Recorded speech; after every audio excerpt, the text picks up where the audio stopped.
So hello everyone, today we'll discuss exam analysis of Delhi District Court of 8 अगस्त। आज 8 अगस्त में जो questions आए हैं उनको हम डिस्कस करते हैं वन बाय वन। और जो भी आपके मिथ्स हैं कि कोविड की रिपोर्ट लेके जानी है, आपको नेगेटिव होना ज़रूरी है, ऐसा कुछ नहीं है। You just need your admit card and one identity proof, Aadhaar card या फिर कुछ भी हो वो चलेगा, और कुछ भी लेके नहीं जाना है। सिंपली आप जाएंगे। ये मेरा एडमिट कार्ड है, मेरा सेंटर रोहिणी सेक्टर 3 के अंदर था। तो आइए जो क्वेश्चंस आए हैं उनको डिस्कस करते हैं वन बाय वन। सबसे पहले मैं आपके सामने लेके आ रहा हूँ इंग्लिश का जो क्वेश्चन पेपर था। इंग्लिश में 8 अगस्त को जो क्वेश्चंस आए थे उनके बारे में बात कर लेते हैं, फिर वन बाय वन सभी पेपर्स जो सभी सेक्शंस को डिस्कस कर लेंगे।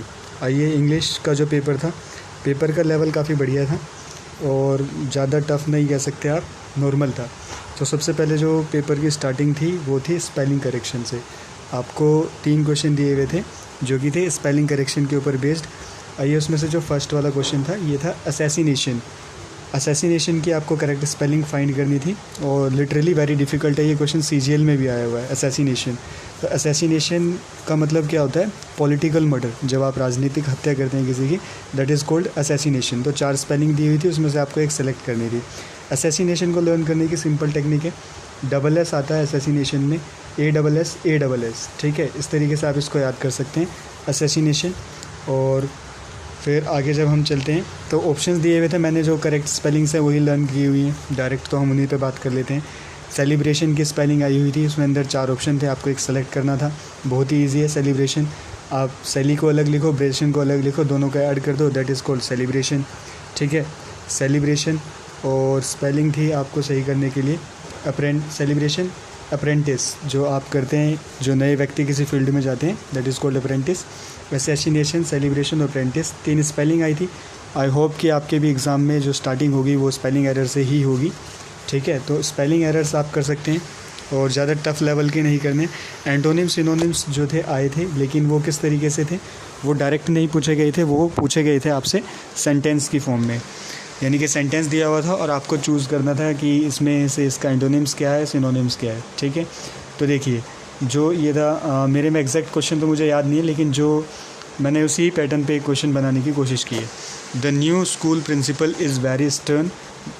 अब ये जो दिए हैं यहाँ पे, ये दिए हैं examples, option A, option B, option C, ठीक है। द न्यू स्कूल प्रिंसिपल, और स्टर्न को अंडरलाइन कर सकते हो आप, स्टर्न वर्ड था वहाँ पे दिया हुआ और आपको उसके सिनोनिम्स चूज़ करने थे, ठीक है। तो आप देख सकते हैं स्टर्न का मतलब क्या होता है। स्टर्न का मतलब होता है कठोर, ठीक है। लेकिन जब हम किसी की नेचर की बात करते हैं तो उसको हम क्या बोलते हैं, सीरियस इन नेचर, ठीक है। तो स्टर्न के साथ आप डिफ़िकल्ट मत लगा देना, गलत हो जाएगा। डिफरेंट अलग होता है। टफ़ का मतलब भी कठोर होता है, लेकिन ये साइंस के टर्म में यूज़ होता है, इंग्लिश के टर्म में हम इसको यूज़ नहीं कर सकते, ठीक है। सो स्टर्न के सिनोनिम आप जब सर्च करोगे तो serious will be the right one according to these options, ठीक है। अब देखिए, बात करते हैं। और इनडिफरेंट एक आया हुआ था, इसका आपको बताना था सिनोनिम इनडिफरेंट का। और फिर डिफरेंट का पूछा हुआ था कि जो डिफरेंट वर्ड है इसका सिनोनिम क्या होगा। तो मुझे डायरेक्ट आंसर ही याद है। देखो, डिफरेंट का मतलब क्या होता है, अलग। जैसे कि there are different kind of cars in Delhi, there are different type of teachers. तो बहुत सारे भिन्नता जो होती है, वेरिएशन जो होता है, डिफरेंस। तो उसका सिंपल था यूनिफॉर्म। यूनिफॉर्म आपने साइंस में पढ़ा होगा। यूनिफॉर्म मोशन मतलब जो चीज़ एक ही तरफ, एक ही डायरेक्शन में सीधी जाती है, बिल्कुल, उसको हम यूनिफॉर्म मोशन कहते हैं, यानी कि एक ही डायरेक्शन में जा रही है। और जब हम डिफरेंट की बात करें, डिफरेंट का मतलब अलग अलग अलग अलग, ठीक है। तो डिफरेंट का एंटोनिम क्या कर सकते हो आप, यूनिफॉर्म कर सकते हो ईजिली, ठीक है। आइए कुछ और क्वेश्चन आगे डिस्कस करते हैं इंग्लिश को एकदम डीप तरीके से। अब एरर्स के ऊपर बात करते हैं। एरर्स बहुत ही सिंपल आए थे। Errors based on senior. देखिए, जो मेरे सेट में था क्वेश्चन वो बहुत ही सिंपल था। मैंने यहाँ पे नेम चेंज कर दिया, बट आप कंसेप्ट समझ सकते हो। Nitin is senior than Chhavi, no error. इसी को अगर आप पार्टीशन में कर दोगे तो इस तरीके से दिया हुआ था, पार्ट ए, पार्ट बी या पार्ट सी या फिर पार्ट डी, नो एरर, ठीक है। तो उसमें सिंपल एरर है, आप एकदम पकड़ सकते हैं। देखिए, सीनियर के बाद हमेशा टू, सीनियर, इन्फीरियर, जूनियर, इन सब के बाद हम टू प्रेफर करते हैं, ना कि देन, ठीक है। तो यही कंसेप्ट था।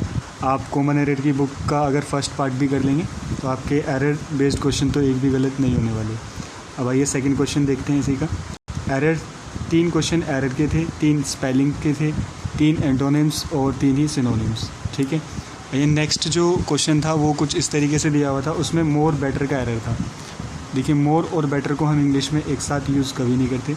मैंने बोला Raj is better, Raj is better than Ravi, ठीक है। तो राज रवि से क्या है, बेटर है। तो मोर और बेटर ये कभी यूज़ नहीं होते दोनों एक साथ, तो ये एरर था इस पार्ट में।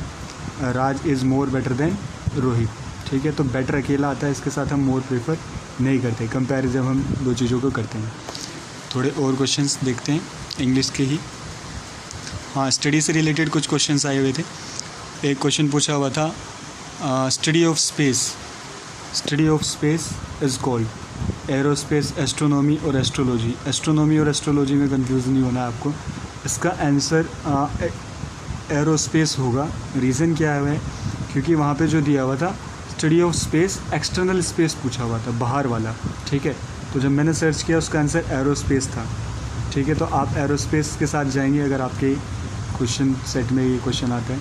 स्टडी ऑफ ब्यूटी पूछा हुआ था, स्टडी ऑफ ब्यूटी को हम क्या बोलते हैं, वेरी सिंपल, कॉस्मेटोलॉजी। और देखते हैं, हाँ इस वर्ड के बारे में बात कर लेते हैं, लॉजी क्या होता है। ये वर्ड अगर आपने रूट वर्ड्स पढ़े हों कभी, तो ये वर्ड अगर किसी वर्ड के पीछे लगा हुआ था, इसका मतलब होता है टू स्टडी, यानी कि अध्ययन करना, किसी भी चीज़ की पढ़ाई करना। जैसे कि यहाँ पे मैंने लिखा बायो, बायो का मतलब क्या होता है, लाइफ, प्लस इसके साथ अगर लॉजी लगा दे, ये बन जाएगा बायोलॉजी, यानी कि जीवों का अध्ययन। अब ऐसे ही आगे देखो, सोशियोलॉजी, सोशियो क्या होता है, यानी कि समाज का अध्ययन, ठीक है। इसी तरीके से हिस्टोलॉजी बताएं ज़रा किस चीज़ की स्टडी होती है। तो स्टडी से रिलेटेड एक क्वेश्चन आ ही रहा है, तो आप इसको भी ज़रूर कर लें। किस चीज़ की स्टडी को क्या कहा जाता है। सिंपल क्वेश्चन होगा, ज़्यादा टफ क्वेश्चन नहीं होगा, ठीक है।